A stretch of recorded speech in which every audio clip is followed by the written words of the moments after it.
So you said Joe Biden's gonna have to use a bidet. I'm saying Yeah. Joe, but Biden. Yeah, another one that you could come with Yeah, is, death's coming to take him away. yeah. Says, let's go, Brandon.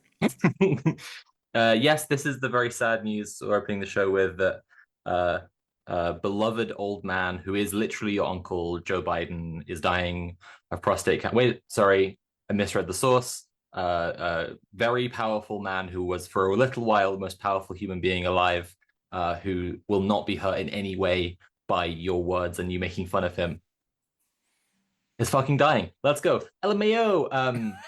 I there's actually a thing that makes me really mad about this story, which is just that like the continued like unraveling of the Democrat lies about Joe Biden's health. Because like they were, I think, up to the last minute here, just claiming that he just had a stutter and sometimes he's not sleeping great. And that was like the whole disclosure. And I'm just like, they were apparently considering having him be in a wheelchair for his next term if he'd won. Like they knew Wild. all this stuff. They knew all of this stuff. Absolutely wild. It just kind of goes to show that it's not really about any kind of even within the party democracy. It's literally to maintain patriarchy, to maintain what do people call it? It's like geriocracy, like a geriatric Gerontocracy. gerontocracy. Geriocracy, where the whole world is run by guys called Jerry. What's the Jerry, deal with being emperor of the world? I knew I was literally just about to say Jerry Seinfeld. Oh, it's yeah, Red Planet. I was thinking like, is there anything more to say about that? But I don't know. Now, we'll be talking loads about the American imperialists being blind to what the rest of the world looks like and how it functions. Plenty Yeah, yeah, the we rest of will. this episode. I'm sure it's Red Hmm. Planet. It is. Yeah. You're going to have to believe us because it's time to ask that special question. Mule, what's the most base thing you did this week? Well, the most base thing that I did this week was, despite how anxious and horrible and nasty I was feeling about it, about sort of like things that have happened, in organising with me, this week I went to the all members meeting for GMTU where a motion was brought to like essentially, get the committee to step down just because basically members were just really not happy with how they've dealt with a recent problem. So it felt really good to sort of like make that leap. I knew there were going to be some people there that I could like sit with, and I'm wasn't too scared about being harassed or anything because I just thought, well, there's going to be people there who are going to be like, yo, what are you doing if that happened? I really like, I'm glad that I did it because, I got there, it was a good, turnout, and it really showed that basically loads of people from all over Manchester just really want GMTU to just continue, despite anything that's happened, recently, despite sort of like bad press or bad decisions or anything like that. And it's just like, no, we all actually understand that it's really important that like a tenants union just like continues and does stuff. And there was some, very good conversations that I had with people who pretty much very down to earth had seen stuff like this happen in organizations before and made me feel pretty vindicated. In that, like I did a Yeah. bunch of good and correct stuff, Yeah. and a lot of other people just kind of didn't. I think Not that that I did like anything perfect, but yeah, I think that like declaring what is your org's business and declaring and holding a really firm line on what is just not your fucking business is one of those kinds of problems in a field of like that you encounter that when you encounter it, you're like, oh God, this is the worst thing. I'm fucking sunk. And then you talk to anyone who's been in the field of whatever you're doing for twice as long as you, in this case, organizing, and they're just like, yeah, that happens. It yeah, sucks. yeah, yeah, You just got to yeah, say that's not my business, yeah. which is This hard to is do, but that's Yeah. it. And the good thing about that is that it's made me double down on my belief in ghosts and UFOs, because just like ghosts and UFOs, this is an aspect of something that isn't broadly spoken about or Mm-hmm. discussed, but it does happen and it is Yeah, real. Um, and this is no, happening now. and this is happening now. I've also been learning about goblins this week, but I'm not gonna talk about that. I also got back to streaming. It's not that based to learn about Okay, goblins. Um, I dis. Go on. You we're got not back going to to talk about streaming. it. I'll tell you after the show. Yes. Getting back to, I've also got back to streaming, which felt really good because I kind of got to a point where I was feeling like pretty healed and nice. Um, and I suddenly found myself being like, damn, these video games ain't hitting anymore. What should I do? And then I was like, oh yeah, I should start writing a new video and maybe I should stream. I don't know. And I went back to streaming. I just started off with video games, but then on Friday night, I did a politics stream, and it was really good. It went really well. I'd forgotten like how easy it is to just do like 4 hours of just like commentary on current events and stuff. And I was like, you know what? The reason I was feeling so tired about this about a year ago was because I was burnt out and I didn't realize it. And actually, I could probably get back to this. Yeah, yeah. So that was really, really good. But tell me, Soph, because you're doing a lot more interesting based stuff than me at the moment. What have you been doing over the last week? Oh, what have I been doing over the last week? I've not been up to loads because I've been doing a big push for. I guess my answer is kind of similar to you because I got one thing that's to do with work online left work stuff, and one thing that's real world. So I also went to a big meeting. It was the town hall for the harm reduction hub, and yeah, just like catching up about stuff going on with it. Basically, there's some cool plans that I don't know uh, if I think I can't talk about them yet because there's like a fundraiser that will go up and stuff like this. But like I'm excited about a lot of stuff that's happening. There is like a conflict which I will enjoy discussing at a later point, but just to like not explain it at all. There's this place called Pelican House where a lot of stuff happens in London, and when I discuss this later in however many weeks, like um the contention that I want to point out about Pelican House is like because so much leftist stuff happens there, it's a bit like easy for people to become like a Pelican House person, like they're there all the time. And this is the thing I've been saying to people in the London activist scene, and they get it. They just get it. Like it's just we've all met some Pelican House people. Anyway, hub town hall was cool. I'm now the repping the hub for the coalition. I've briefly mentioned before. I've got a lot of stuff I can't get into details of yet. I guess that's I'm getting stuff going. I'll have things to show soon. I'll come and show you all my fruits. And the work stuff is that I just like a couple of hours ago finished writing my essay about the Mars trilogy by Kim Stanley Robinson. And it is the written version is up on my Patreon for $3 plus patrons. So that's available. And I'm gonna have a new video soon, and it's gonna one I'm really, really proud of and really excited about. That's my base stuff. Thanks for listening. That's really good. I'm really proud of you. I can't wait to hear more about that. And you know what else I can't wait to hear more about? It's the stuff that our listeners and viewers are doing. Red Planet is a show, and we want to hear about the base stuff that you've been doing. You can message us on Twitter, Instagram, or TikTok, or send an email to based@redplanetshow.com. Include your name and pronouns if you're cool with that, and we may shout it out in a later episode. We're going to get into some news, and it's going to be a fairly like news going into sort of like more discussion on some recent developments and things that we've understood episode. So I guess like me and Soph are both gonna talk about this a bit, but we're gonna start off with the obvious, which is the shooting that happened at the Israeli embassy. Um, I don't know. I guess like my initial thing to report, just in case anyone who doesn't actually know what the actual news is that two people were shot outside the Israeli embassy earlier this week. Apparently, it was a couple. They were like engaged or something, and this guy published a manifesto to say that this was explicitly, a targeted attack to target Zionists, and to essentially call attention to the genocide in Palestine.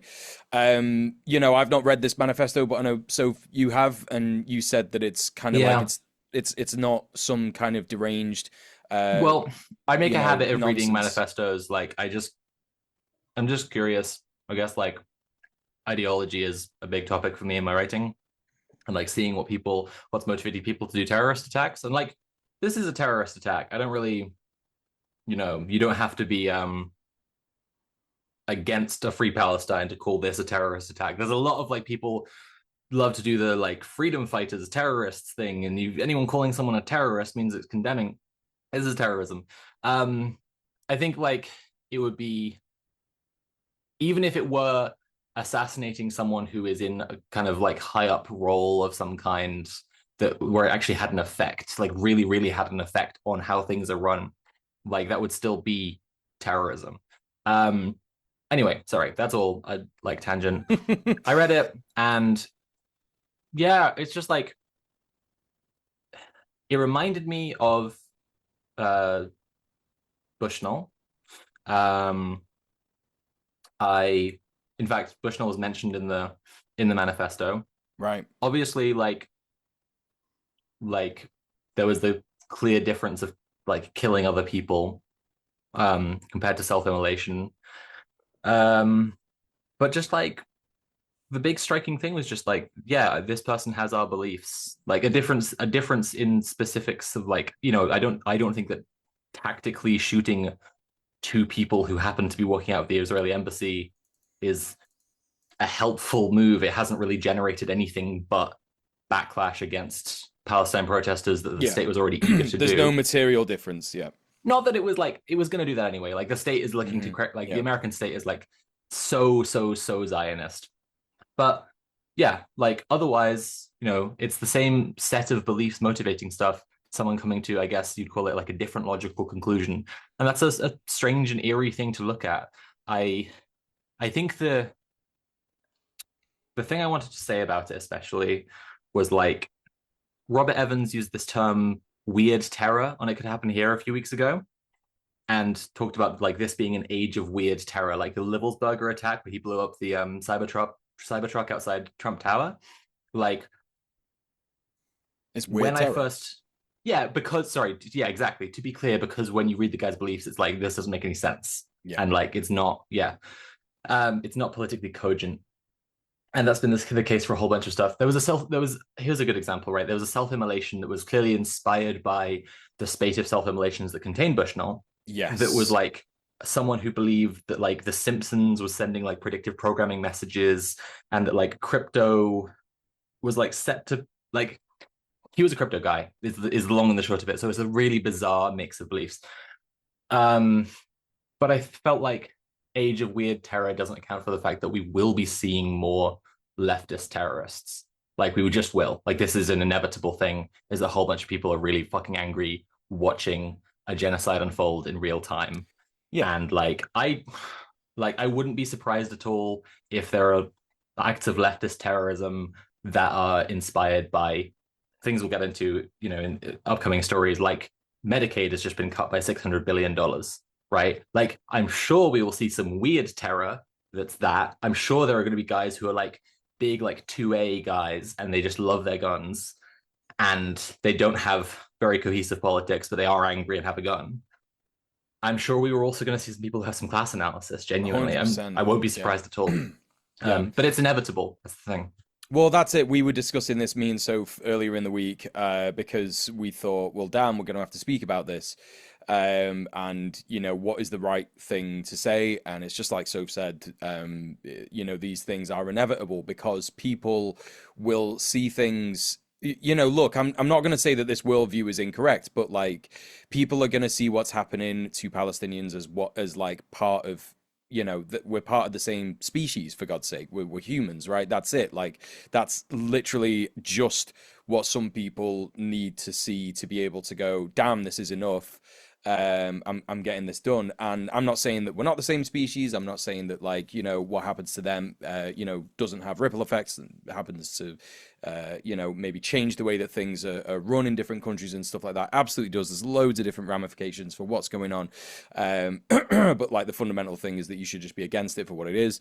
But I think that people do take that element of it like super seriously, and they go that this is like literally like the right thing to do because they put themselves in the shoes of Gazans. They put themselves in the shoes of Palestinians, and they go, what would I do if I was in their shoes? Well, damn, I'd shoot some fucking people coming out of the Israeli embassy. And it's like, well, there's a lot of Palestinians who don't do that, to be clear.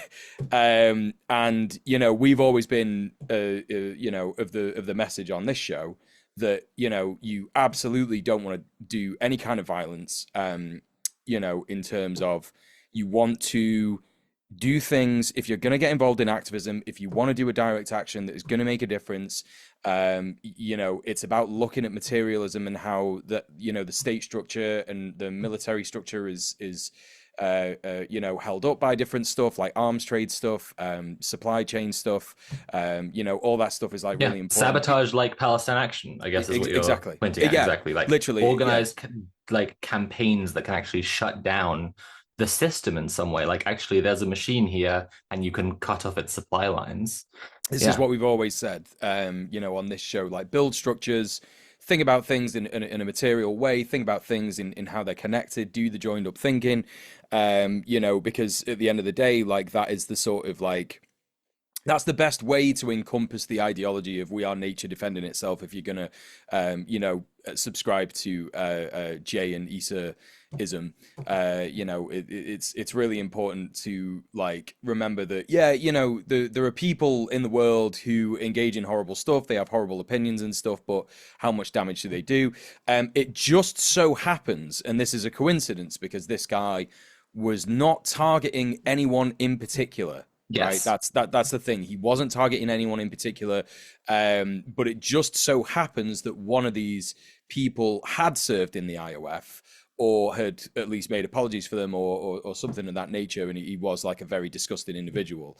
And it is definitely, it's, I guess, like, it's kind of one of those situations where I understand why people are being like, this is anti-Semitism, this is like targeting against Jews. But again, there's lots of Jews who don't make a habit of like going to the Israeli embassy and supporting Israel in any way. You could argue that someone going to the Israeli embassy is basically supporting the Zionist project. So it's kind of like one of those. It's like, there's a lot of different elements to this which are really important to remember. But again, like fundamentally, like, this has not made a material difference to anyone in Gaza, and the material difference that it's going to make in the USA is that the pro-Palestinian movement is going to get even more cracked down on. And it's being cracked down on pretty severely at the moment. We're going to talk a little bit about that after this story. I guess, I don't know. Do you have any sort of further thoughts on it, Soph? I don't think so. I think like where my head's at is I was just reading about, and I now realize I have actually talked about this in like a lot of the times that we've talked about terrorist attacks, and like I guess that's going to be a lot of the topic of this show as well, because we're going to be talking in this episode about 3D printed guns.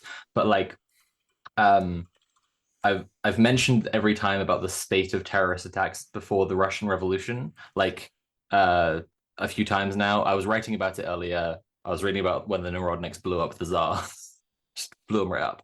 And it's just like, if you are of the mindset that like the way for us to do this is get some weapons and blow these guys up, then this was not the guys.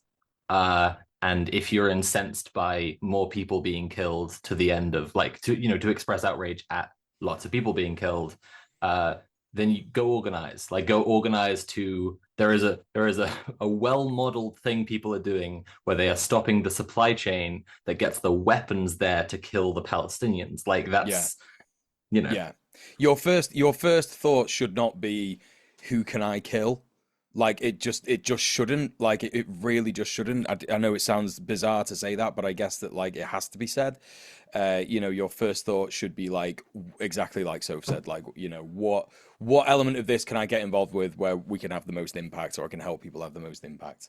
Yeah, it's certainly not It's like targeting random people. there's that thing going around of people saying who's going to do it, kill Elon Musk, right? Like the joke is that Yeah, people yeah, say who's yeah, going to do it, yeah, and then everyone's like, it's crazy that I know what it is that you're talking about. So let's say it, like people are talking about killing Elon Musk. yeah, I am sure in 10, 20 years someone's going to have a memoir out of like I was Elon Musk's bodyguard, and there were like 40 attempts by just different guys who had their Medicaid cut and had a gun, like I was saying yeah, earlier. yeah. um so like that's one thing, is just like you're not going to be hearing reporting on like failed attempts, because they will not want to encourage people to A know that this hundred is percent. like going on. But also because, sorry, this to bring it back to actually actual topic, like also because I guess the majority of people who like have spare capacity and a pragmatic mindset on and look at the problem are like, time to organize. Like they're not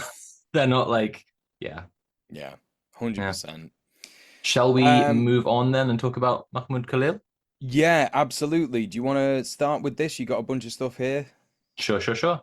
Yep. So, Mahmoud Khalil, if people don't know, is a protester from Columbia University who has been arrested and is being is well, the state is attempting to deport him, despite him being a completely legal resident. This is like this case has been a very tense issue in America for the specific like judicial overreach of ICE, like trying to use ICE to disappear someone. It's not based on immigration status at all. It's based on his political speech, right? And so it's like I I'm sick to death of hearing about the American constitutional amendments as a British person, but this is a violation of the First Amendment. He can't be being deported for having political beliefs. So it's been a hot case politically. Um, Mahmoud Khalil, a Palestinian rights organizer, is battling deportation after being arrested without a warrant. His lawyers argue the Trump administration is illegally targeting him for his activism. I think it's safe to say this. They are illegally targeting him because of his Yep. activism, and Yep. it's illegal in many ways. Like all Trump things, just note it. Um, Trump's team is weaponizing immigration courts to crush dissent, especially pro-Palestine voices. Three other student activists, Oshturk, Madawi, Khan Suri, won release after similar arrests, showing a clear pattern. The government is harassing Palestine solidarity organizers. The state fears a growing movement, of course. When students challenge US support for genocide, they get slapped with handcuffs and deportation threats. Judge Cummins has so far backed Secretary of State Marco Rubio's claim that Khalil's activism hurts US interests, but Rubio provided zero proof of anti Semitism, just smear tactics. ICE claimed Khalil was a flight risk, but surveillance video proves otherwise. Here's a quote from his lawyer. We filed over the last probably 48 hours new evidence, including a video surveillance from Colombia, that we got through a subpoena that clearly shows there was no attempt to flee whatsoever. They also denied him visits with his newborn son, who was born while he was in detention, until a federal judge intervened. Khalil's lawyers say Trump's false Hamas supporter label could get him killed if deported to Syria or Algeria. This is a good point. Meanwhile, ICE rushes his case to avoid real judicial scrutiny. It's clear that this whole case has nothing to do with public safety. They're just testing out new loopholes to silence dissent. Whatever they can get away with doing to Mahmoud, they'll do to other activists and whistleblowers as soon as they can get shot. Trump, Rubio, and ICE want to scare activists into silence. I think it's in the context of like, and we're going to be talking about the big, beautiful bill. Don't worry, folks, we're getting to it. We're going to talk about this big, beautiful bill. It's fucking disgusting. Like, they're trying to run the whole thing not like a business but like a scam, right? Like the like a big shift of neoliberalism was trying to start treating the state like it is itself a business, and Trump is not a business guy, he's a scam guy. So like they're trying to turn it into all the cheapest possible solutions for everything while cutting all the biggest expenses, just like absolutely got everything. And yeah, like if they can just scare Palestine organizers into silence, that's the cheapest solution for them, you know? Um, it shows that the state is scared. I think that's important to say. Like, it shows that like it does seriously trouble them how much support for Palestine there has been and continues to be and will not stop being. Um, and yeah, they're trying to make an example of Mahmoud Khalil. I I I mean, solidarity to him and Yeah. like my thoughts to his family. Like that sounds such a horrible situation to be like separated from your newborn baby who's born while you're in detention. He Awful. he was apparently allowed to. I mean, I can't remember if this is exactly definitely him, but I think that he was allowed to like see and hold his child earlier this week. So there is some happy news that he's at least been able to do that. But yeah, this is the thing, and it's exactly the same with other political prisoners, and we're going to talk a little bit about some more political prisoners, later on, and people who have been targeted by the state. And it's important to remember that, like, they are going to go for and target particularly first time activists, people who are down the ladder of marginalization. So, it's going to be people of color, it's going to be queer people, particularly, it's going to be people with mental health issues, disabled people, because they're going to be sort of like the most they're going to be the people who will suffer in prison the most, and when they get out, they're going to be like, yeah, we need to not get arrested, dog. Like they're either going to come out and they're going to be like, we really need to not get arrested. Let's figure out tactics on how we don't get arrested, or they're going to be like, we should stop doing this. It's really bad. There's no point. The state is too powerful, etc., etc. I've So mentioned this a few times yeah, already, but Palestine Action US is already fucking learning to cover their faces. Like, yeah, yeah, like, yeah, doesn't seem to be something Palestine Action UK is totally getting. Like, yeah. they're publishing videos with everyone doing all their stuff all the time, Hmm. but like, there's already that escalation going on where people are just like, Yeah. no, I don't want to get arrested. I completely understand, like, just to be clear, like, I completely understand the idea behind it. I understand the philosophy and the ethics behind it. It's like you're not covering your face, you're being open about what you're doing because you are saying, like, look, that I am so certain that this is the right thing to do that I don't care. I'm being honest about what I'm doing and I want to do this. But, this stuff does just forget about the brutality of the prison system and the brutality of the state and the ability for the state to just like bypass procedure, bypass any kind of like due process that they think that they have. Like it's the whole thing. Like, oh, is it legal for ICE to be the Gestapo? Like, is it legal for the UK immigration cops to be the Gestapo? It's like no one cares. Like, well, obviously But the yeah, like state doesn't care. it's like law is the tool that people generally feel they have to respond to this with. And in the case where someone's already been arrested, yeah, it is the only thing they have to respond with because the person's in detention. Like they've got your guy. Um, Yeah, but but whether it's right is just like isn't a question. Like isn't a yeah, question at all and doesn't need all these like finicky loopholes and like yeah, people should not be letting ICE take anyone just 100%. at all, just full resistance against it. Yeah. Do you have more to say about this story or Nope. okay, well we're still on uh the Zionist entity, I guess, with a Hmm. third story here. Do you want to tell us Yeah. about Israeli troops firing at diplomats? Yeah, absolutely. I mean, this, like so many moments over the last 2 years, this really should have been the moment that, Western powers sort of, had a wake-up call.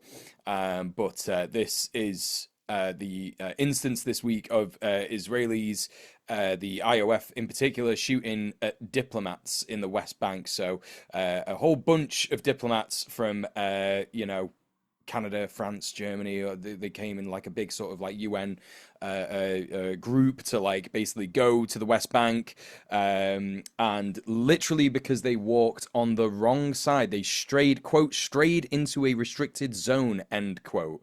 But the footage, literally like shows them fleeing gunfire, and it just kind of goes to show it's one or two things, right? Actually, it's one of three things, in my opinion. One, that the IOF is given such a clean slate in, how they operate that they know they can get away with whatever they want. right? They could do whatever they want. It doesn't matter, whatever. The other thing that it could be is that Zionist society, there's, people who live in the Zionist entity are literally like so mad at the West for like not letting them nuke Gaza, not letting them nuke Iran, nuke Lebanon, nuke Yemen, like, just all this like hateful, horrible shit.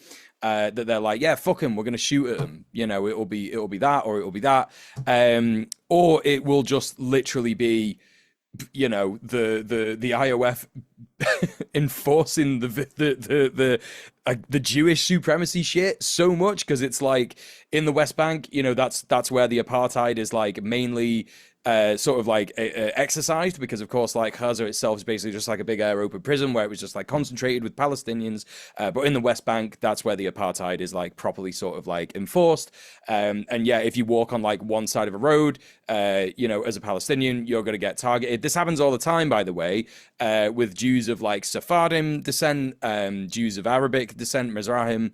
If you're not white, if you walk on the wrong side of the road, the IOF is going to shoot you, or they're going to say, "Yo, go over there," or whatever. And it could even just be that, like, you're not Jewish. So, you're even though like, we can see that you're white, like, you're all definitely Christians. I don't know, like, who knows? Like, this is the thing about fascism, is that it doesn't make sense. So that kind of like supremacist thought, Mm, it could be all that stuff. But yeah. anyway, let's get into the sort of the facts of it, because I think it's important. It was a delegation of foreign diplomats from the EU, the United Nations, Arab nations representatives. They visited Jenin in particular, and it was to document the destruction of the West Bank.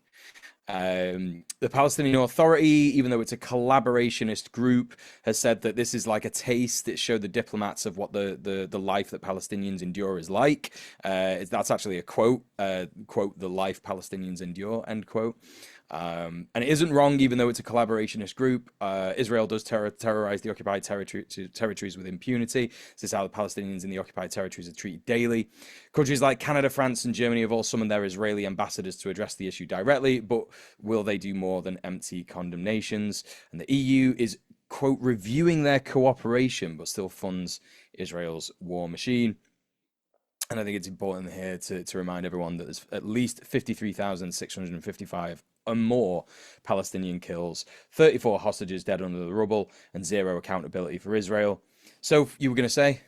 God, it's just like what other country could be shooting at like the like EU, like Canadian, French, and German diplomats, and just face no repercussions. Like, just insane. Yeah, I guess like it has to make you wonder how little patience like the politicians of the EU, of Canada, have left for Israel at all. yeah, Because like obviously America just by definition has infinite patience for Israel. Like, it is America's like settler colonialist outpost in the Middle East. It's like when the Israeli government was founded, the first thing they did was write to the US president saying, "We want you to recognize us as a country first, right away." You know, like that was the moment of it passing from like, the Balfour Declaration, from like British controlled area to like a state supported by the US, and it's been this ever since, this like favorite child of American imperialism. And yeah. like, yeah, I mean, it's not only going to be making it America, it's just, I don't know. I I'm trying to do more than just laugh at a darkly funny situation, but just like how rapidly America has gone to like pissing every other country in the world off, and not even having good trade to offer to appease them, It is is darkly just, funny. it's just bizarre. It's just like in just the way where something happens that you're just like, wow, yep, Didn't think that one through. didn't think they were gonna Um, do any of that really. And yeah, I just like every other country on earth has got to just be so done with the yeah. US state right now. Yeah, and again, like, I think you're so spot on with, like, how much patience do these other nation states have for Israel, the Zionist entity, because the when it comes down to it, there are two reasons why this is bad, right? It's a bad look for everyone involved. It's a bad look because, now what you're doing is you're putting, officials, like state officials of countries that support you, at risk by, like, A, not training your soldiers properly, B, being such an insane fascist psycho state that, they're going to feel fine to do this stuff. But then on the other hand as well is that, like, you can't just pretend that didn't happen. It's all over the fucking news and everybody knows about it. So, like, the more that you don't do anything about it, the more people are going to wake up. We're already at, like, I don't know what the numbers are at the minute. It's something like 70%, 80% of people all around the world are like, yeah, Israel is bad, bro. Like, it's time to go. Like, this is the end. Like, no one wants that shit to keep going on anymore. But how much is that number going to go up? And how much more support is the pro-Palestinian cause going to get? Okay, I'm having a You know, vision in my mind. It's the meme where the dog is dying and death has come to take it, and the dog asks if I was I a good boy, and death is like, you were the best boy. Only it's Joe Biden, and he's asking death, was I was I a good Zionist president? Did I defend Israel enough? He's saying, please, you can take me, but just tell me my beloved Israel is okay. Um, okay, no, the thing I was actually going to say was obviously in any kind of conflict, like reputation of a state matters enormously. And here's a calculation that I'm so sure is on a bunch of EU policy wonk neckties minds right now. Putin loves to blow up people. He loves to like plant bombs and blow up officials. Many of them his own guys, sometimes Ukrainian guys. And like if the EU is seen sending its diplomats to this war zone and their supposed ally starts shooting at the diplomats, if I was an EU guy, would be like, oh, this is telling Putin that that's the thing, like that our diplomats are just expendable, that you can just do whatever the fuck yes, you want with them. yes, exactly. Oh my God, that's so true. That's so true. Yeah, because Yeah. here's the thing. You see that the entire thing that's going on at the moment is Putin is going, looks like Israel can get away with like all this stuff. So guess I can as well. And, is increasing these like attacks on like civilian centers and stuff like that. Not to say that that's not something that didn't happen, earlier into the Ukraine Russia war. But yeah, absolutely, you're right. Like he's reading Yeah. the Netanyahu playbook and going like, damn, he's getting away with that. Yeah. I Yeah. could And definitely get away with that. at a time when America has said they're not going to do anything to support Ukraine anymore, so it's Yeah. on the European powers to do it. Like this is what I mean. Hmm. Um, yeah, just fucking ridiculous. I guess if we do you have more to say about this? Nope. Okay, then I I think mean, I it's do, time. but it's time to move on. Okay, then I'm going to tell you about some US and UK trans news. I've put the stuff all together. It's not like they're really connected stories, except in the sense that like the way the UK is acting about trans people right now is so like in like lock goose step with the US that like I keep on saying we're just like the government, the way it's acting about trans people, but honestly, about a lot of stuff is just like 51st state of Trump's America.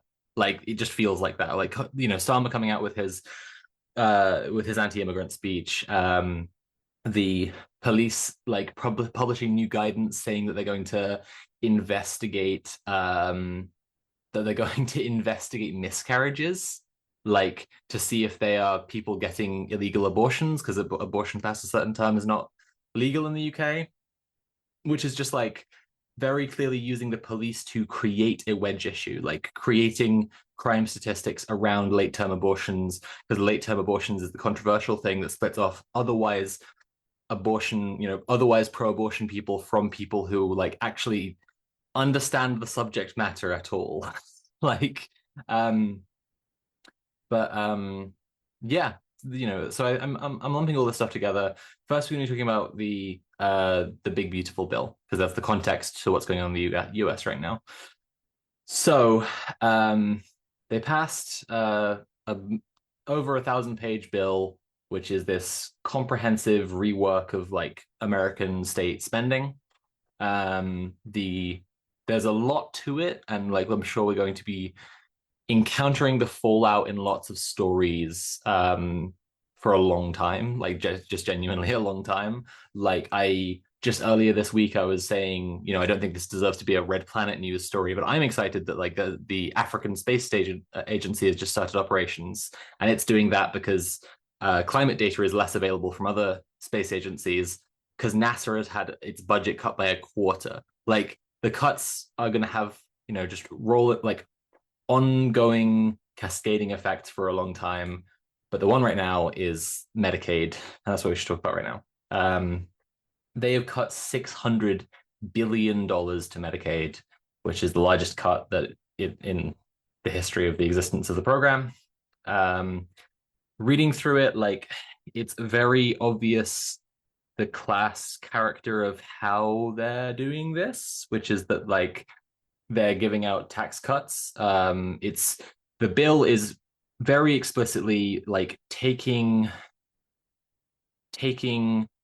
huge chunks out of American state programs and just the American state in general, just any spending, and turning it into money that can be given to like enough of the population that they're hoping will be, a good base who will not like come and shoot them about it, and obviously the ultra rich, right? So it's like policies that create tax loopholes for people to be able to like make a ton of money on filing their taxes. Like for example, the I'm going to get the acronym wrong. There's something called SALT taxes. It's state and local tax, I think.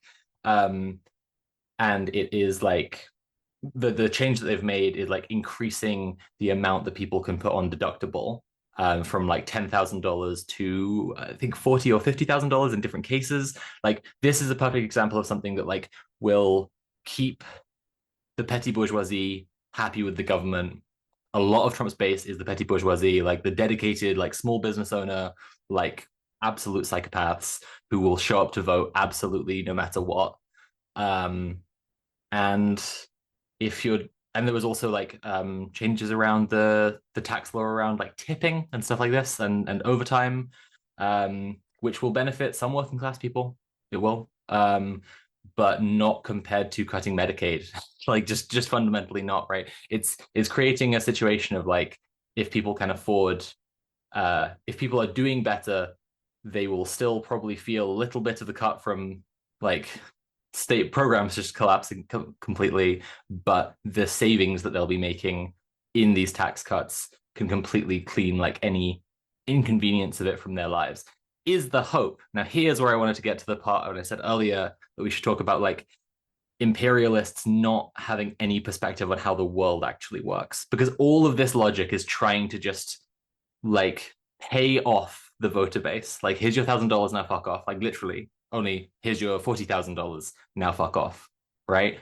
They're trying to just create like as much room for tax avoidance as possible, and and hoping that this will keep everyone happy. But everyone's lives depends on the working class, including the petty bourgeoisie, including the haute bourgeoisie, including just like the landed gentry, and they do exist in America too. Like everyone's lives depends on the ability of people to just basically survive. And like, yeah, so this is more of the same plan as I've been saying, that is just like if we imagine like roots just capillarying up the last moisture out of some ground, like just squeeze the last value and wealth out of the country, basically. Like really feels like, just folding everything up and packing America away. It's so bizarre to watch. 100%. And yeah, the cut to Medicaid is the probably the biggest part to point at in this specific bill. 10 to 15 million people may lose healthcare coverage as a result. It's not clear, the numbers on it yet. I don't understand the beautiful free market of healthcare that America has, because I am British and therefore cucked by the socialist NHS. So I'll never understand something as beautiful and free as the healthcare market. But I do know that like some standards for private insurers are set based on what the state programs are doing, and like a lot of coverage will get dropped depending on what's getting dropped out of Medicaid. So now we get to trans people. The original plan for the bill was to put through cuts that would completely remove any care for trans minors, and they have just pretty last minute, like in the last week, just before putting the bill through, basically come through and just crossed for minors out of every sentence where it was written. So it's just cutting healthcare provision for all trans people dependent on state healthcare provision, unless their state has a local program that is not federal. Uh, and as I say, this will also affect people who are on private because, again, I don't fully understand it, but there are going to be, like some, the gist I do understand is that some private insurers will drop trans people because it's what the state is doing, basically. Um, it's a fucking nightmare. I haven't actually seen much at all done in the name of or for or by trans people in the US in relation to this right now. I think everyone's in a lot of shock. Um, I obviously know people who are involved in different kinds of like prepping and organizing and building community structures. We had an interview with Maggie a few weeks ago on the show. And but yeah, it's like specifically responding to this. There was a protest in Seattle, I should mention, but it was actually that there was like an anti-trans rally that was called something like "Stop Messing with Our Kids," and then they organized a counter protest. I think a dozen counter protesters got arrested, and none of the protesters. And so yeah, this wasn't even to do with the bill.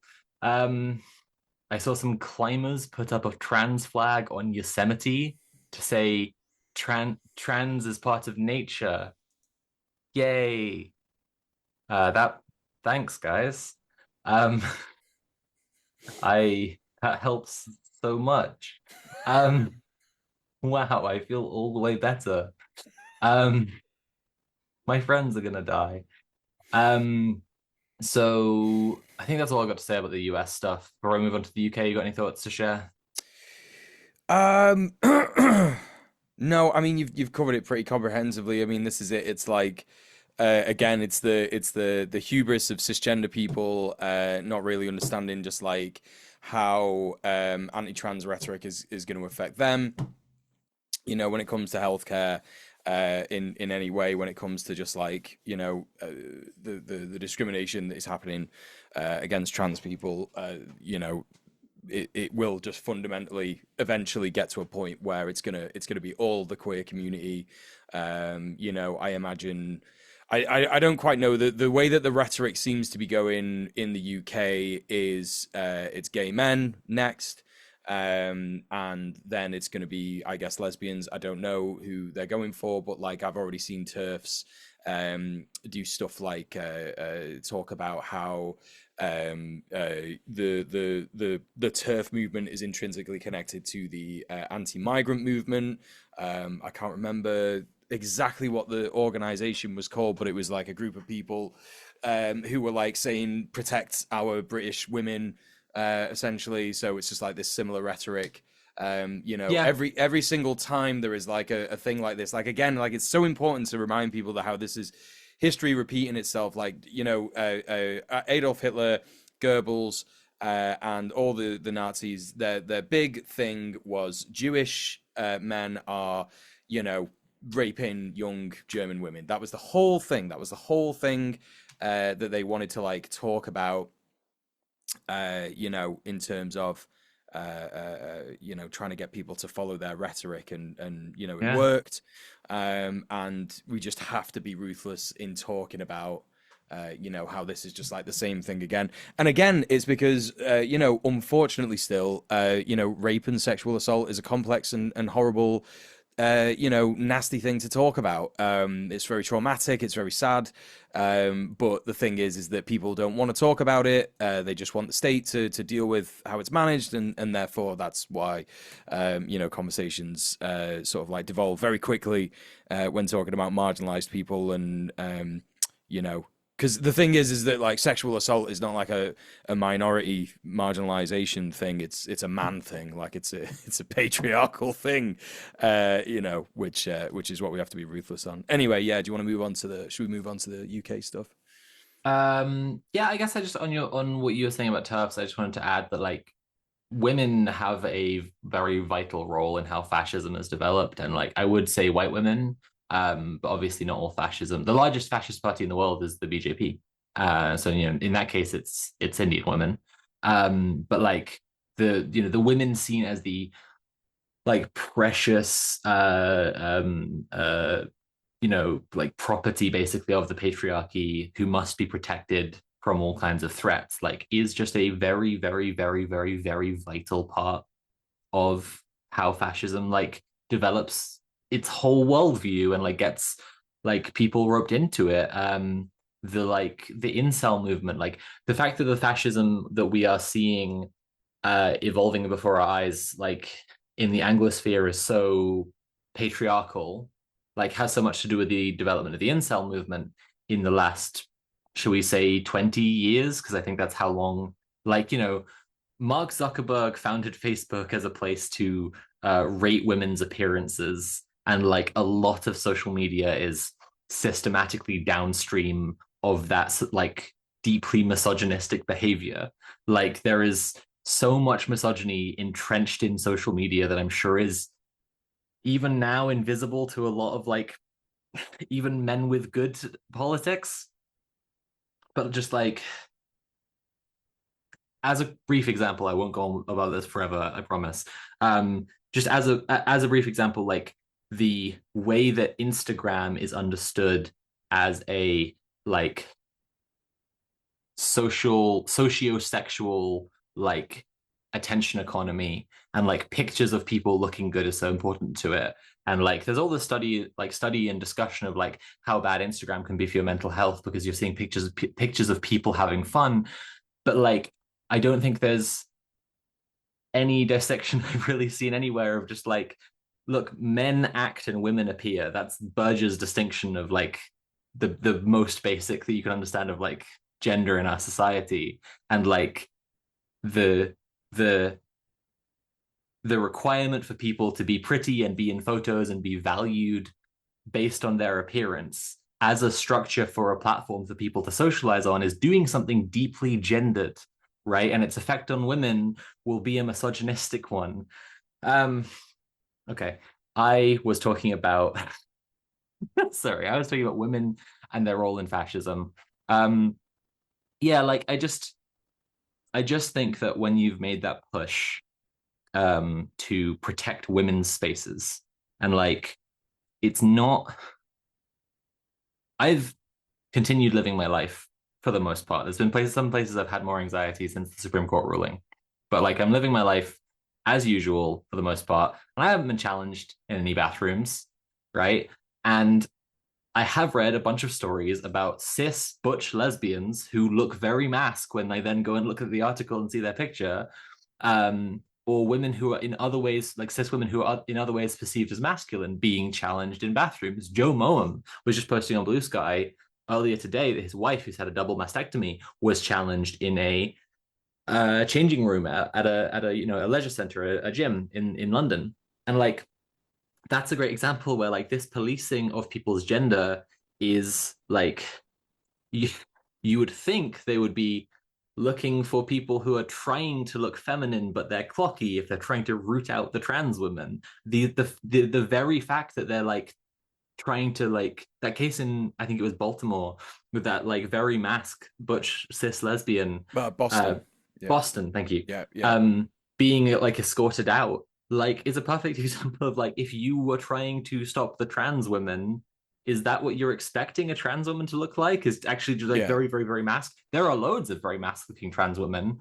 I've known a bunch of them. I've dated a bunch of them. I'm like they exist, of course, but like in the mind of the bigot who's trying to enforce this kind of policy, you wouldn't expect that to be the way it was working if it was looking for trans women. It's not. It's trying to create a blanket policing of gender because it's trying to recreate the like perfect prelapse area in 1950s in their minds. They're Yeah, trying to it's create when men were men and women were women. yeah, it's happened to a bunch of turfs as well. I remember seeing a post. It was a Mumsnet post, obviously, and it was saying like, "I'm trying not." It was the cognitive dissonance was so incredible. Like you could see the backflips that this person was doing, trying to be like, I know that this is what the trans activists have said that I should be afraid of, and I'm trying to not let that get to me. But I'm also really trying to understand where this person who asked me if I am a man is coming from. And it's like, oh, damn. Oh, right. So, the leopards ate your face, basically. And this is the thing again, like, yeah, it's just gonna hurt. It's gonna hurt every woman. It's gonna hurt everyone in a lot of horrible ways. Yeah. So that's I was just saying, that logic is just like gonna keep on being as peachy as it is, as peachy for TERFs who are like white, femme, middle class as it is for American Trump supporters who own a trucking business. Except that one guy who got murdered, Lamau. Like it's gonna be equally good for those people and for the rest of supporters of this movement, just like the ladder gets cut off above them as they're climbing it. Yeah. So on to stuff with trans people in the UK. Yeah, as I've said, there's a bunch of grim stuff going on with the UK government right now. We have covered like some of the grim stuff that's happened with trans people, with the government's anti-trans policies in the last few weeks. Um, I guess just to share my perspective, I'm seeing more groups connecting up quite organically. I'm seeing a lot of like accounts that I'm used to just like sharing their regular event, and that's the only posting they do, like sharing like a lot of other events that I was aware of for sure, but I didn't know they knew about, and like networking in that way. That's cool to see. There was an action. It was a sit-in at Liverpool Street Station. This was organised by the coalition of trans and feminist groups. I've seen RS21 were in attendance. The Dyke Project had a great statement about it, which I'll read from in a second. Basically, the action was a bunch of drag performers, and they were doing a gender police bit where they're being the gender police, which I think is quite fun. So I'm going to read from the Dyke Project's statement. No justice, no peace, no gender police. As Dykes, we have always known that the police don't keep us safe. We have always known that the police don't protect us. We have always known that the courts won't give us liberation. This ruling, Supreme Court ruling, and these policies, British Transport Police said that male officers will strip search trans women.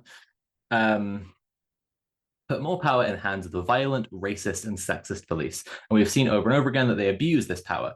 This is a direct result of manufactured moral panic that distracts from the real material struggles and challenges faced by trans people. This policy from the BTP affects all of us. We all suffer when the police are given more power. A strip search is state-sanctioned sexual assault. Completely agree. And these powers will be used as an excuse for police officers to strip search all women. As trans and cis people, we stand together in solidarity with everyone policed and surveilled by the state. They might try to make trans people not exist, but we have a beautiful history of trans and gender non-conforming people finding each other against the odds in bars, in prisons, on campuses, in union meetings, at protests.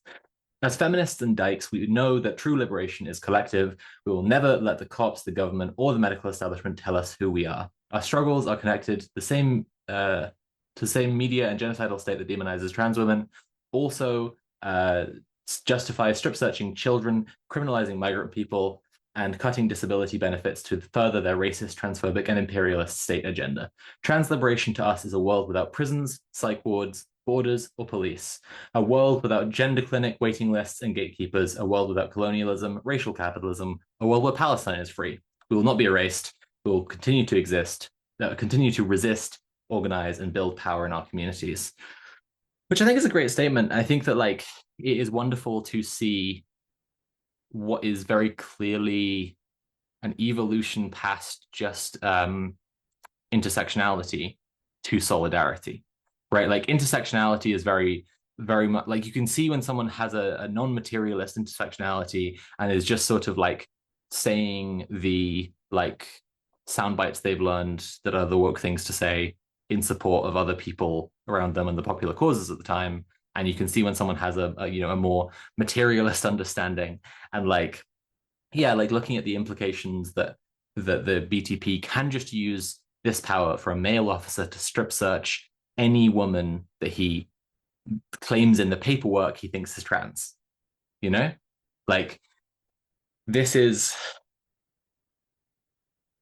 yeah, I don't know. It's just sorry, I just get caught out by that regularly because it's just like they in the wake of Wayne Couzens, right? Like we really now have British Transport Police who can basically just like stop and search and strip search if they've just they've decided they're looking for drugs, right? Basically anyone at any like train station, like at any time now.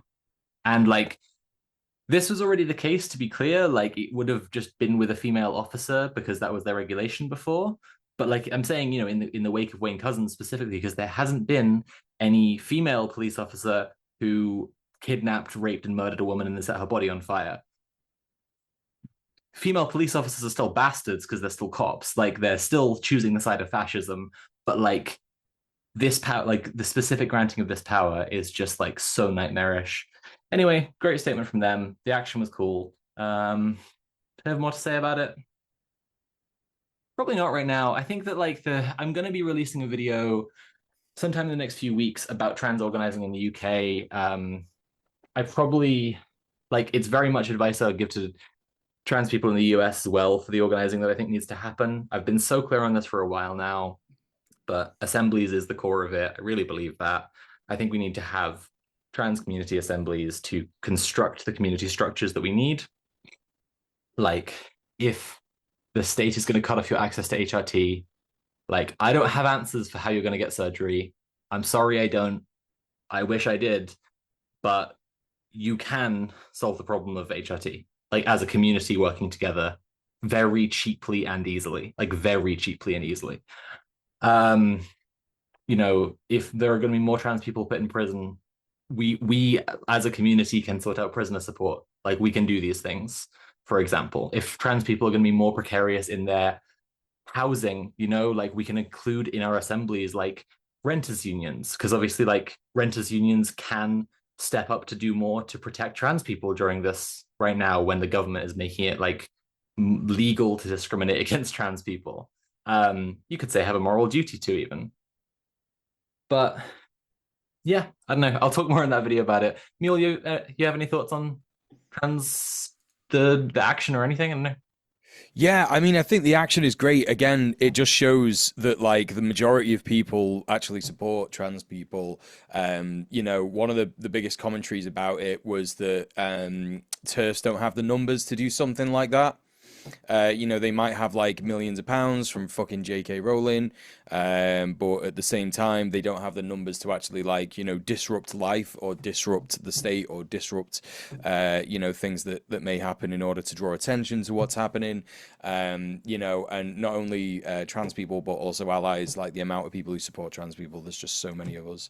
And it's so easy to do it as well. It's literally like, yeah, and it just makes so much sense if you're a cis person and you hear of something like this happening, like turn up, put your body on the line, like you're much less likely to get sexually harassed, assaulted, or arrested than a trans person.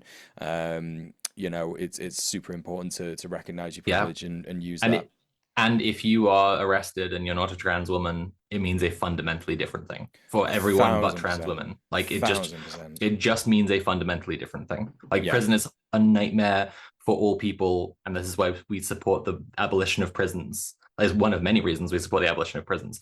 But the fact of it is that like for lots of people it's a shit time that they will survive, and for lots of trans women it's a place they will get raped to death.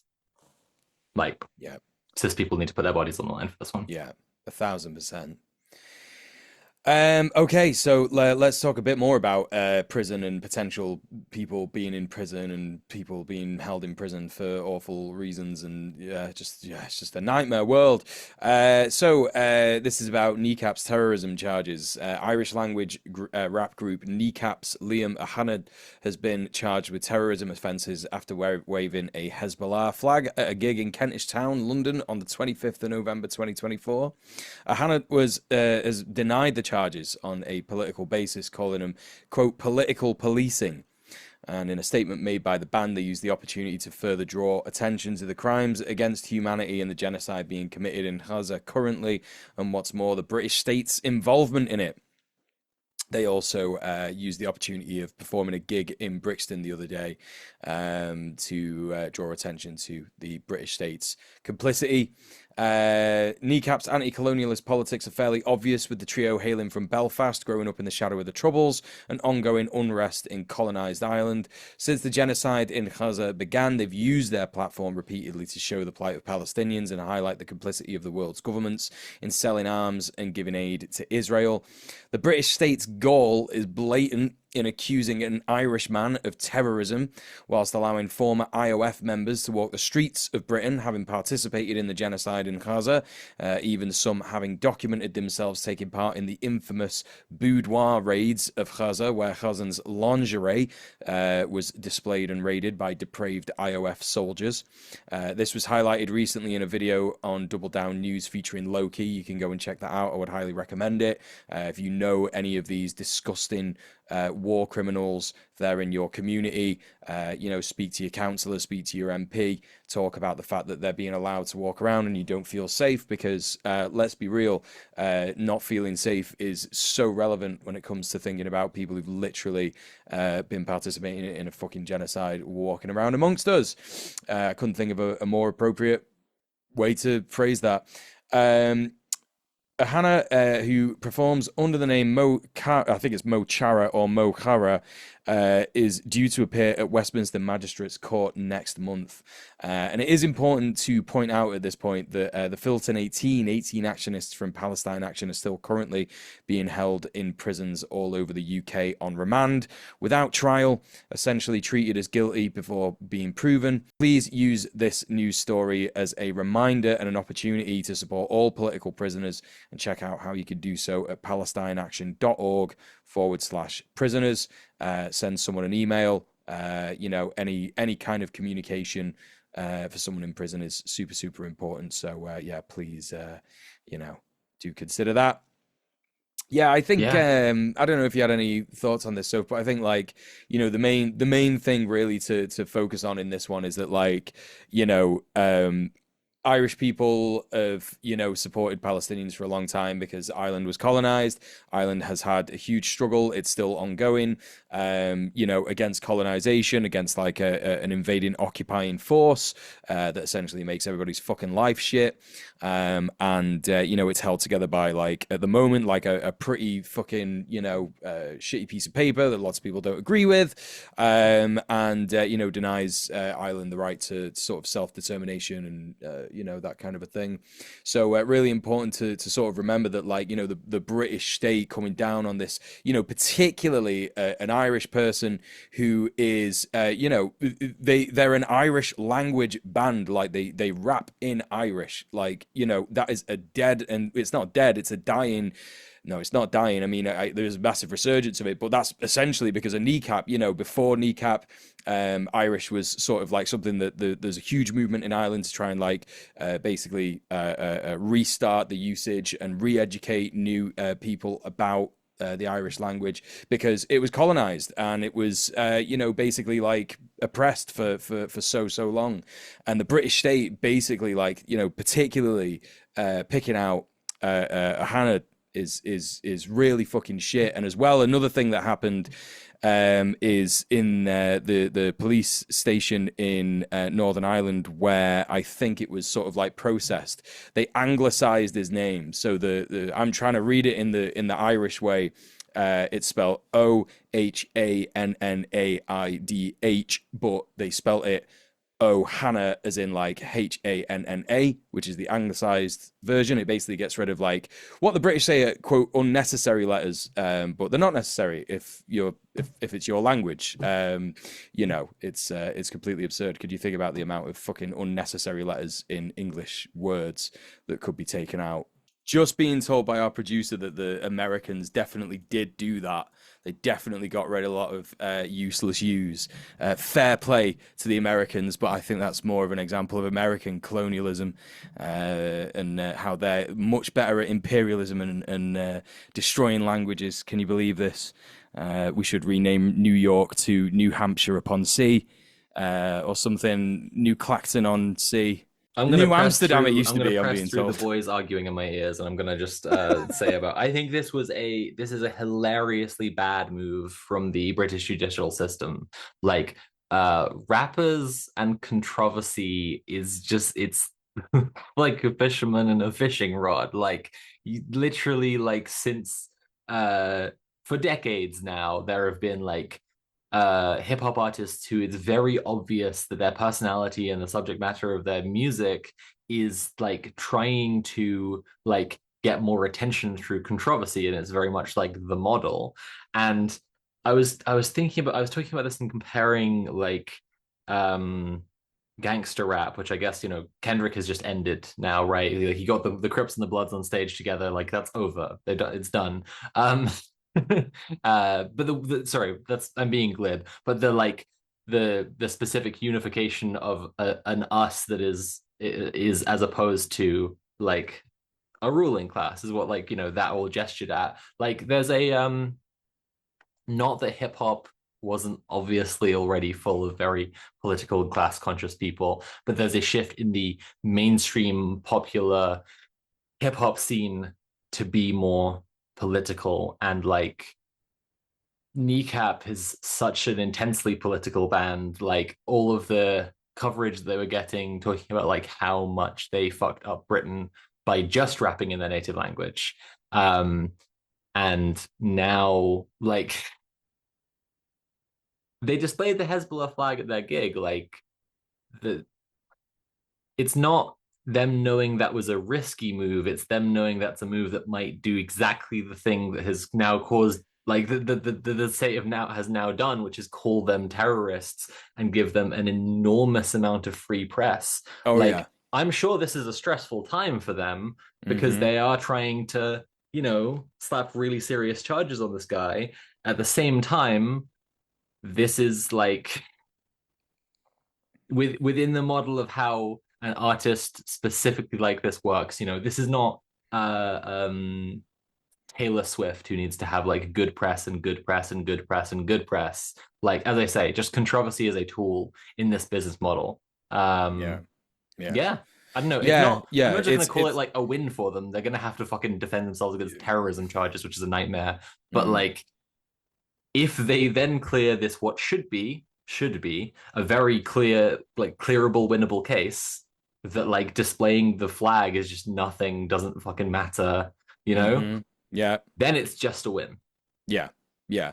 The way that the British state sort of like talks about like Hezbollah and Hamas, it's like, right, you're not allowed to show any support. It's a crime to do that. That's basically what they say. There's loads of people online who like skirt the legality of that daily. It's kind of one of those situations where it's like, look, at the end of the day, I would never tell anyone to like break the law and endanger themselves, especially if they're a marginalized person. But like, it's really important to remember that like we have to point out at some point that these laws are very, very silly, Billy. Like in the BBC article where it talks about Hannah and the crime and all this stuff, they talk about how it is the journalist, they must just be like some kind of hack or like a new person or something, or I don't know. It just seems ridiculous that the whoever's written about this has like written about it in this way. But essentially, what they say is, it's illegal to show support for Hezbollah or Hamas in the UK. It's not even he's not even mentioned Hamas. No one's mentioned fucking Hamas over here, so I don't know why that's been mentioned. But also, it's like the it then goes on to describe Hezbollah and it says Hezbollah is a faction that has been involved in conflict. That's what it says. That's all it says. Because really, that's kind of all it is. And it just highlights how stupid it is. It's That is like, a strangely tame description. Like you would think it's that the line here would be to say like Hezbollah is a possibly Iranian funded terrorist organization in Lebanon, like yeah, yeah. these kinds of They yeah. don't use any of that warning. It's so bizarre. It's my theory that like this journalist kind of likes Kneecap a little bit and has a good relationship with the editor and managed to slip this through. Because also in the article, there's like a lot of it, like Kneecap's statement obviously is just like, yeah, well, this is really shit and this is political policing. But like you should all just be looking at like the genocide in Gaza, and they just use their platform to like talk about that again. And it's like, that's just in the BBC article anyway. So, good for them, I guess. Good for whoever wrote this article. If people bother to read the article who are on the fence about this, they might read it and be like, it doesn't sound so bad, you know? So, yeah, interesting one. Yeah. We'll Yeah, see. We'll see. I we'll don't see. expect, I think it'll be a much bigger and uh more widely discussed for that matter story if they do actually like charge if they actually convict him with anything. Yeah. I doubt it. We'll see. That's our coverage of the news. I think we need to quickly remind everyone that we will again at the end that Red Planet is made possible by the support of our patrons at patreon.com/red_planet. Go there and check out all the tiers and all the cool rewards you can get for supporting us. The show doesn't happen without your support. The show needs more support to keep happening. Please go support the show. Um, let's talk about little pew pew guns, little shoot 'em ups, little pew pew pew pew pew pew pew Pew, pew. pew, That's my intro pew. to the subject, which is 3D printed guns. Hmm. Hey everyone, we're talking about 3D printed guns. I liked this. Conrad found this for us. This article that was about testing Luigi Mangione's 3D printed gun. Yeah. For those who don't know, Luigi Mangione allegedly is the person who shot Brian Thompson dead. The assassin used a ghost gun. Ghost guns refers to just any gun that's been made that doesn't have a serial number, that's been made like made off grid, as it were. That's why it's a ghost. Um, and so, by definition, do I know?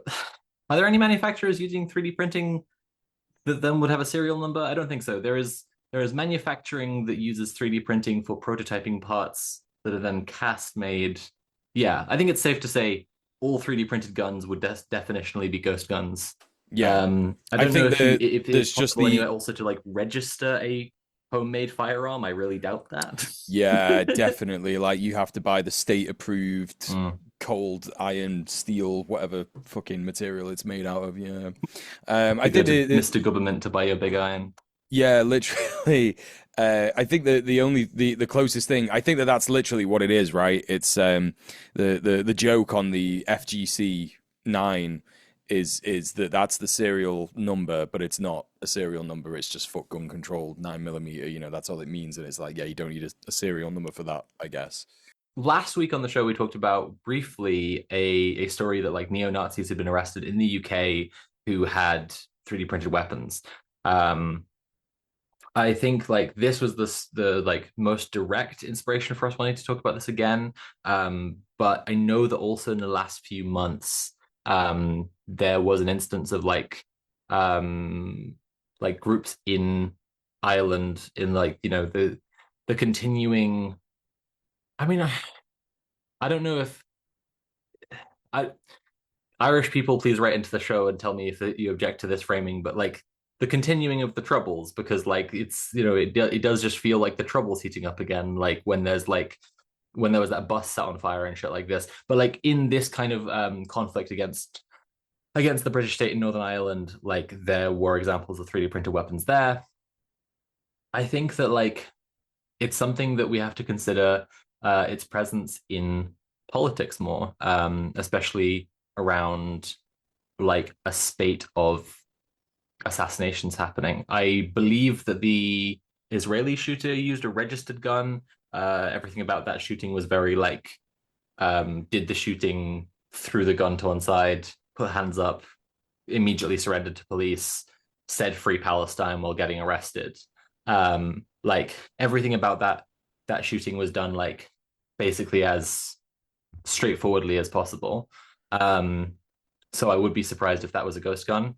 But like it's still part of a general pattern of more like active political violence happening. Um, and yeah, I guess like the question is whether like gun control will increasingly be out the window as this continues. Yeah, well, we are seeing in the UK things like fascists accumulating weapons, Mm, accumulating types of guns. In the one that we reported on last week, they had a Bren gun, which is like a light machine gun used in World War II. mm. And then there was also like a bunch of crossbows, and an almost assembled FGC 9. I think like the main thing to remember is that like in the UK, it's not that there are like no guns. It's just that like generally speaking, the people who have guns have either gotten through like, the black market and they're gangsters, or they're farmers and they have like a license to use them, or they are just acquiring them, maybe some people acquire them in like a historical collector fashion or whatever. This is the thing. It's like, the idea that there's like simply no gun in the UK, or like, no one willing to use a gun in the UK is a bit absurd, especially if you like grew up in Manchester and near Manchester like me, like Yeah, you live in an Manchester. urban center, you know, because you hear gunshots. Like it does. It's not really so much nowadays, but like back in the early 2000s, when I first moved to Manchester as a kid, my mum was like, "Don't go here, don't go here, don't go here," and that's because it used to be called Gunchester. Oh, And there were literally shootings all the time in Manchester. One of the first places I ever saw a gun in real life was in a heroin dealer's house in Moss Side when I was about 16. Don't ask me why I was there. I wasn't buying heroin. I was just meeting someone. I would never do drugs or took the commit. wrong door looking for the hot dog vendor. That's I it. was I was looking for like the happy nice house where like everything's nice and fun, and Yeah, and they give I you a got the wrong flower. house. Yeah, they give Yeah. you a flower and they're like, "Oh, great," but actually, what happened? I was at the gun hell house, um, and yeah, and then like another time I was at like a party, and some young kids were like. Well, we were young kids as well, but like they kicked off and like fought with some of my mates, and they were like, "We're gonna bring loads of guys back," and then like the person whose house it was just happened to knew these like fucking Withenshaw gangsters, and they pulled up in these whips, and we were like chilling in the back of one of their car, and the guy, and we were talking about the fight, and then this guy just like he was like, "Yeah, well, if things got too bad, I always have my piece in it," and just pulled out a gun. And it's like I've had like a few times like this in my life where I've like seen something and my brain is immediately trying to protect me, just being like, "Yeah, it didn't happen, bro." And it's like, even when I think about it now, I'm like, did that really happen? And it's like, yeah, it did. Um, but Yeah, that's the thing. It's dissociation like, is a powerful tool our brain uses yeah, for sure. oh yeah, for Um, 100%. But I but yeah, think no, that, I that mean there are guns in the UK. It is true. It is exactly, yeah, real. that's Yeah. the point I'm trying to make. Mm. Yeah, and the idea that like, someone would not use them for political intent, is not just like speculatively wrong, but it's provably wrong, because there was that kid that went round a couple of years ago with a shotgun and shot like a bunch of people, and then there was another person, and they were incels. They literally were just like horrible misogynist fascists, and that was it. Like, so we have to sort of like really think about not just the UK and the US and keep it sort of like those kind of like country centric, like all over the world. I think. I think we're going to start to see a bit more of this kind of a thing happen, because at the end of the day, the socialist argument in the US about the Second Amendment, sorry, and is that if the working class have nothing to defend themselves with, how are they going to resist the upper class, the ruling class, essentially coming down on them and oppressing them, and the upper class, the ruling class, is coming down on everybody to oppress them more and more all over the world. It's getting worse and worse, and you can only sort of like hold on to like a vague idea of like the rules based order for so long, before everybody sort of like descends into just basically having a gun. That's my take. Yeah, I think like I we can specify more that everyone has a gun, right? Like for one thing, the effective 3D printed weapons specifically needs to be okay. Here's the thing I was going to say about the Luigi article, or what they're calling Luigi's gun. Again, Luigi is allegedly the person who shot Brian Thompson. It hasn't been proven in a court of law, and we shouldn't be talking like it has. Because it's this thing called innocent until proven guilty. It's where you have Right. any kind of process to investigate Yep. any kind of matter. Mm-hmm. Anyway, um, the ghost gun that was wired reproduced. Like the thing that really struck me reading the article was just like how much it misfired, like how much of a hassle it was to use, which is like perpetually the thing with 3D printed.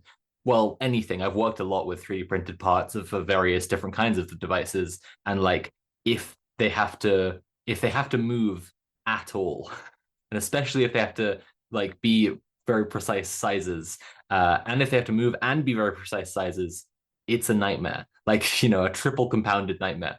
And like yeah, I just think like when it is the only option someone has, this is where we're going to see like a big change, like with 3D printed weapons, right? So like the the appearance of it in Northern Ireland, the appearance of it with the neo Nazis that we were talking about last week, like this is in a context where like nominally there are no guns, but what this means in reality is like it's very hard for people to get guns, and like there are there are people who through like organized crime they already have roots for like bringing things into places that then like into states that they're not legal.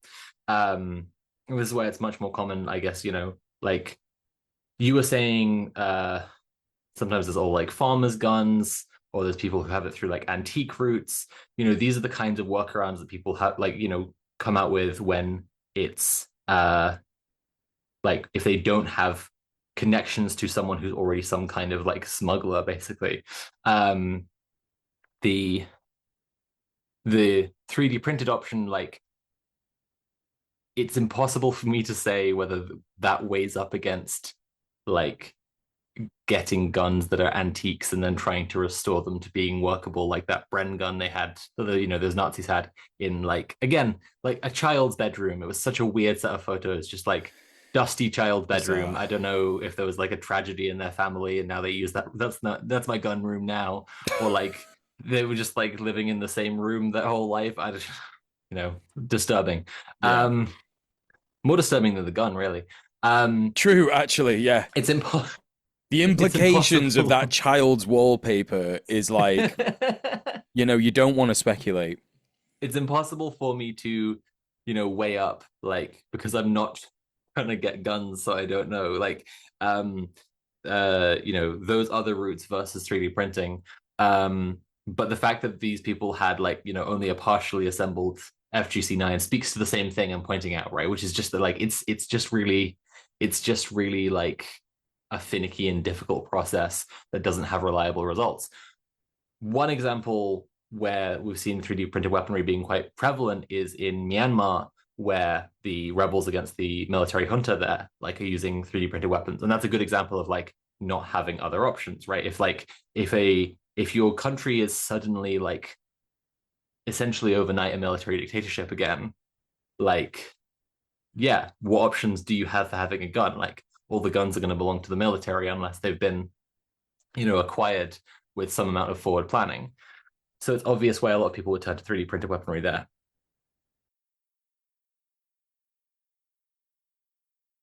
I don't think that it's likely we're going to see like 3D printed weaponry play a role in like people fighting against the state here, in an organized fashion. Like It will be a vehicle for that weird terrorism. It will be the shit. weird terror thing again. Yeah, Yeah, like it's yeah, a thing where we will absolutely continue to see 3D printed weapons play some sort of role in mm, politics in the UK as they are in the US. Like the highest yeah, profile assassination of, I guess, the decade now. Like, because I think Luigi has probably outshone the Shinzo Abe deleter at this point. yeah, yeah, Well, okay, highest profile in the English speaking world. How about that? yeah, yeah, Like, was with a 3D printed weapon, yeah. Hmm. and yeah, I mean, we're going to see more people who are following that blueprint. I don't know about with like leftist, even unorganized action and like everyone who everyone I know in the US who is like organizing around firearms and firearms training is like keeping everything as entirely legal as possible because like they don't want to give any excuses to the state to take away the guns that they have, and Right. they want to be able to like organize groups for community defense. And if you're organizing for community defense, again, you want everything to be like as squeaky clean as possible. Mm. So yeah, I don't know. Yeah. No, I think you're right. I think that like if we're talking about England specifically, it's really hard to see some kind of organized violent uprising with guns. And again, it may not even be completely necessary, even if there is like some kind of like further crackdown on the working class that gets worse and worse because at the end of the day, it's like structures and building organizing structures will actually like win out in basically Mm. stopping. What you have to think about is okay, some fascists might print some 3D weapons. Okay, they might start a militia. There's already like news. I'm going to talk about this in this video that I'm writing, but there's already like intel about like Nazis coming together and in like clubs and stuff around the UK, and they're basically literally training to be like a fascist militia, like they have in the US, like Proud Boys and stuff like that. I guess the lucky thing that's preventing them from doing anything, major at the moment is that they're British, and there's like a whole heap of like, I don't know, let's call it like British problems that are keeping them from doing anything, like arguments about leadership. I mean, this isn't really like a British problem. This is like a fascist problem. But the way that you stop those groups getting bigger is with community organizing. You show them that like, hey, this like leftist idea where there's like more of us than there are of them stops your mate getting evicted. It stops your mate getting arrested. It helped your mate get out of prison. It helped your mate eat this week. It helped you eat this week, etc. This is it. It's literally like, Also, like dedicated fash, we need to remember are very sensitive people. Like they are such snowflakes. And if you had your eviction prevented by a tenants union, and then that's your one group of friends, and your other group of friends is a bunch of Nazis. And then you say to you're talking about your other friends to your friends, and you're like, yeah, they're also doing stuff like they went to this demo to support some migrants who are being hassled by the Home Office. Like, if you have Nazi friends, they're gonna fucking blow up at this point. yep, Yeah. yep, yep, But and that's it. yeah, Yeah. I think that like the possibility we need to consider for if 3D printed weaponry would play any role in mm, like organized politics in the UK would look more like I mentioned this to you before, I think on our last news episode. I'm not fucking going to El Salvador. The like meme format of people showing off their like loadouts with just the text "I'm not fucking going to El Salvador" in America. Like the threat those people are making is explicitly they will shoot ICE if ICE comes to deport them. If the consequences of being like I don't know what. It's not going to be like in a trade union, but like, yeah, okay, you know what? Like with the Mahmoud Khalil stuff, like the consequences of being a Palestine, pro-Palestine activist, become suddenly like reform is in and they're deporting people to Rwanda. Yeah, that might be a Yeah, thing where like that I can see that possibility then. of course. I still ultimately am doubtful, but like I really don't know what Britain's going to look like if reform wins this next election because like Well, it's I it's gonna know be it's dark. gonna That's obvious. I know it's gonna be funny. It's going to be that dark, Okay. funny. It's going to be that Yes. dark, Yeah. funny combo that we spoke about earlier, where it's like it's going to be so obvious that they don't know what they're doing. They're going to just mess everything up. They're going to be trying to do the same thing that they're doing in the States. And like people like the Speaker of the House and like the remaining MPs that are like Green or Labour, because it's going to be overwhelmingly Green and like Reform and Yeah. like Lib a Dem is Lib getting a big Dem. share at the moment. Yeah. Yeah, yeah. And it's like, God, could you imagine if there was a liberal Democrat government? That would be insane. Holding out Um, for the Lib Dem Reform Coalition. fuck me. I would explode on impact as soon as that hit the results, I would just instantly die. I think that's it. It's just gonna be like people like not knowing what they're doing. They're gonna be like, yeah, we're doing this stuff, and then like people in the Commons are gonna be like, yeah, you can't do that because of this like law, and so you're not doing it, and that's just the end of it. And the Reform gammons will just be like fighting amongst each other. Yeah, it'll just be like mental. I think there'll be a good Um, amount of like now the leopards are eating my face stuff from like reform supporters who are watching, Farage do the same stuff, like yeah, as yeah, in as Trump and Elon doing, or just like yeah, packing the country up and going home, just yeah. folding up the last remains of imperialist plunder, and then just getting the fuck out of here. Yeah, Um, yeah, that's it. And like I there think a will lot of definitely be people do waves see of that. horrible cruelty. There'll be a whole ton of like of horrible shit against migrants and trans people Yeah. and women. Um, but yeah, I mean, yeah, you're probably right. There'll be a spectacularly incompetent shit show. Um, yeah, That so that's cool. I made a joke the other week, like, in the future, our grandkids will be like, "Oh, what was the Fourth Reich like?" And we'll be there like, "Yeah, it was bad, but there was a lot of content." Like, we got through it because of the content, you know. Mm, Um, mm. yeah. Yeah, I was able to make a video debunking the speech where Keir Starmer said everyone who's ever said free Palestine is going to be deported to Rwanda and then deported back to the UK just to give more jobs to deportation officers because they're hiring 20,000 new deportation officers. And then they'll be shot, which is another 20,000 deportation officers, the ones who get to be armed, which is arms spending. So that's good for the economy. Yeah, Yeah, yeah. yeah. I mean, I There you think go. that my that might be most of it for talking about 3D printed weapons. I don't know what, like, I think, yeah, it's going to continue to play a role in terror. I think that situations like Myanmar are worth considering. And, like, if there was, like, intense state crackdown in the UK, it's a place where there aren't legal routes to get guns. So it would make sense that it would happen if we were suddenly put in that position where we are expecting some kind of armed resistance against the state or let's say mass resistance against the state, um, that like being armed would be part of it. Would keep on popping up in weird ways. Yeah, we're seeing the use of them, sort of grow more and more and more. But I think until this, it kind of reminds me of AI in some ways, but it's kind of like I don't know. I feel like even AI is more harmful than these guns that people are making. With like what are they making with like fucking I don't know, plastic sort of fucking filament shit or whatever. When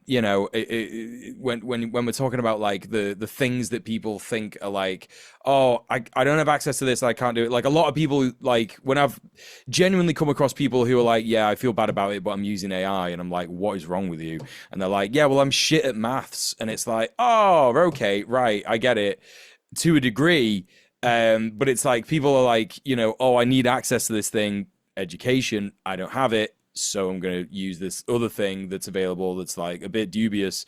That I think that's how people feel about 3D printed guns and 3D printed weapons. It's like, oh, well, I wish I had access to this killing machine.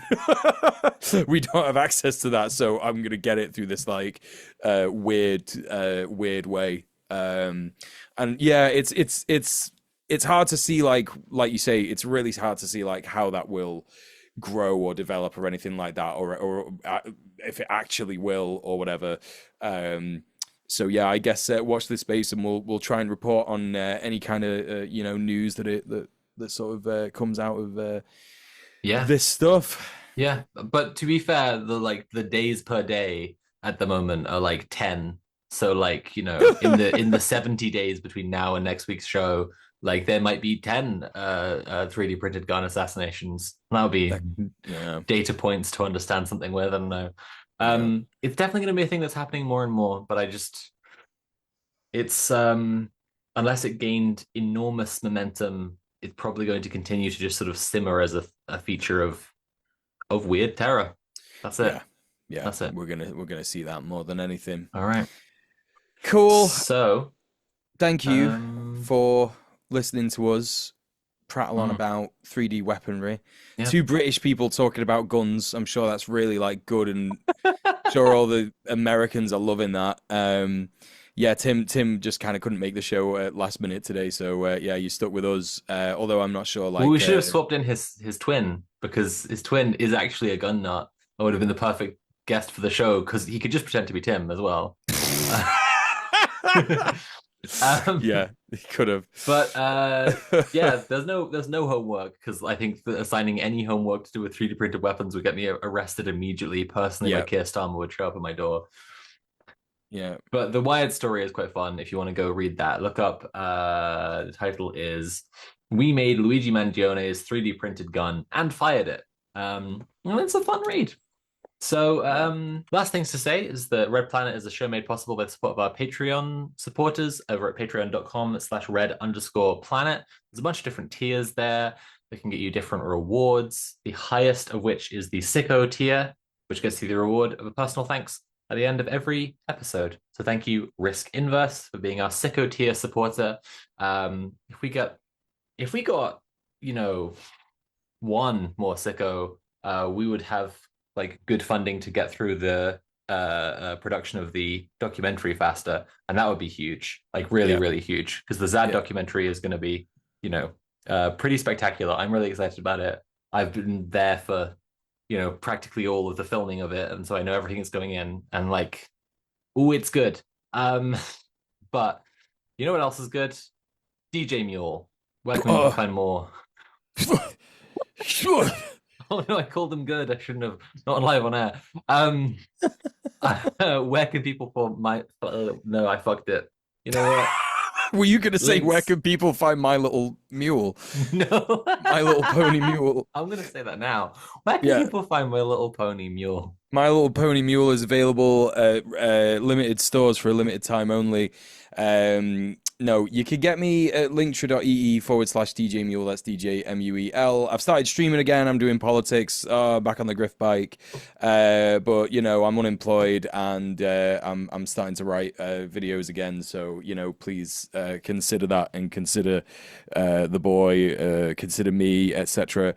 Yeah, check me out on there. I'm mostly just on Blue Sky nowadays. If you're looking at social media interaction parasocially with me, but yeah, check out my YouTube, check out my Twitch. Mostly streaming on Twitch because Restream.io does not allow you to stream without the logo for free anymore.